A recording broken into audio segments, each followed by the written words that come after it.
আসসালামু আলাইকুম। তো ম্যান পাওয়ার নিয়ে আরও কিছু কথা বলতে চাচ্ছি। আসলে আমার ভিডিওর ম্যাক্সিমাম ভিডিওই দেয়া আছে ম্যান পাওয়ার নিয়ে। তো মূল প্রবলেম যেটা সেটা হচ্ছে আমাদের বাংলাদেশে যারা কর্মকর্তারা আছে বা জনগণের যারা কর্মচারী, জনগণের সেবক হয়ে জনগণের সাথে প্রতারণা করে। নতুন নতুন লোক বসায়, নতুন নতুনভাবে টাকা খেয়ে তারা ধান্দার পায়তারা করে। পৃথিবীর ইতিহাসে এরকম ন্যাক্কারজনক ঘটনা আর নেই যে এম্বাসি থেকে ভিসা পাওয়ার পরেও, সেই ভিসা অনলাইন থাকার পরেও সেটা আবার ম্যান পাওয়ার জন্য আটকে রাখে। এটা কেমন ধরনের ফালতু সিস্টেম, নোংরা সিস্টেমে জনগণের সাথে হচ্ছে, এই জনগণের সাথে তারা তামাশা করতেছে, এটা আমার মাথায় আসতেছে না। বাংলাদেশে এখনও হাজার হাজার ভিসা, সৌদি আরবের ভিসা পাওয়ার পরেও যেগুলো অনলাইনে আছে এবং এম্বাসি থেকে দিয়েছে, এইরকম ভিসার অ্যাগেনিস্টে ম্যান পাওয়ার হচ্ছে না। কি হাস্যকর বিষয়, বিষয়টা অনলাইন আছে, ইভেন সৌদি আরবের এম্বাসি দিয়েছে, সেই ভিসার ম্যান পাওয়ার দিচ্ছে না। অথচ এই ভিসার এই ম্যান পাওয়ারের 2 টাকার ভ্যালু নেই সৌদি আরবের কাছে।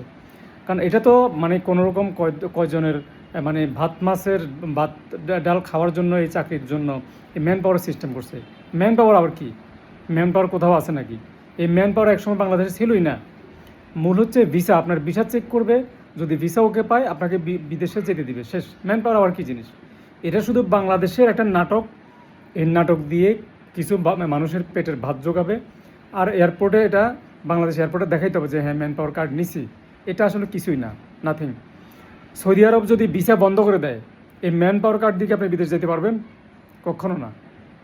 এই গরিবের একমাত্র সৌদি আরবের শেল্টার দিচ্ছে। সৌদি আরব ভালো খারাপ যাই হোক, এখন এই প্রেক্ষাপটে আগে পরে মিলে সৌদি আরব যে এই পরিমাণ ভিসা দিচ্ছে, এটা তাদের দরবার সুক্রিয়া করা উচিত। তাদের এই সুযোগে দুর্বলতা, সৌদি আরব ভিসা দেয় কেন? তাদেরকে এখন জুতা পিটা করা উচিত। তোরা ভিসা দেস কেন? অন্যায় তোদের। আমি বলবো সৌদি আরব, আমার ভাষা তো আর বুঝবে না তারা, আমার মন চাইতেছে যে তাদেরকে ক্লোজলি বলেছে তোরা ভিসা বন্ধ করে দেখি এদের খানার দরজাটা কোথায়, আমি দেখবো তখন। এই যে হাজার হাজার লোকের ভিসা, এই ভিসাগুলো একটা 4 লাখ 5 লাখ করে কেনা।